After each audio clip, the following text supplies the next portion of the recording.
আমাদের জীবনে এমন কিছু সময় আসে যখন দেয়ালে পিঠ থেকে যায়, যখন আমাদের নির্দিষ্ট চাওয়া পূরণ করা ছাড়া আর বিকল্প কোনো পথ সামনে খোলা থাকে না।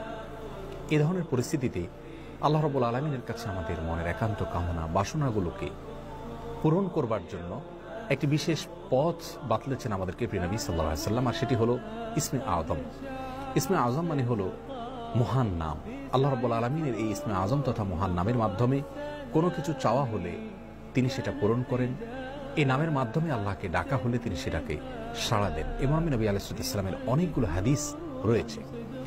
অনেক উলামা ইকরাম ইসমে আযম সম্পর্কে বলেছেন যে এটি হলো আল্লাহ রাব্বুল আলামিনের যে মূল নাম আল্লাহ, সেটি তার অনেকগুলো গুণবাচক নাম আছে। তমধ্যে থেকে আল্লাহ রাব্বুল আলামিনের যে মূল নাম আল্লাহ, এই নামের মাধ্যমে আল্লাহ রাব্বুল আলামিনকে ডেকে যদি বান্দা কোনো কিছু চান কায় মনোবাক্যে অন্তরের গভীর থেকে, তাহলে সে দোয়া আল্লাহ রাব্বুল আলামিন অবশ্যই কবুল করেন। এজন্য কোনো কিছু আল্লাহ রাব্বুল আলামিনের কাছে চাওয়ার আগে যদি আল্লাহ বলে ডেকে ভালোবাসা থেকে, আস্থা থেকে, ভরসা থেকে, কায় মনোবাক্যে দীনতাহীনতার সাথে আল্লাহকে ডেকে যদি কেউ দোয়া করেন, তাহলে সে দোয়া আল্লাহ রাব্বুল আলামিন ফিরিয়ে দেন না।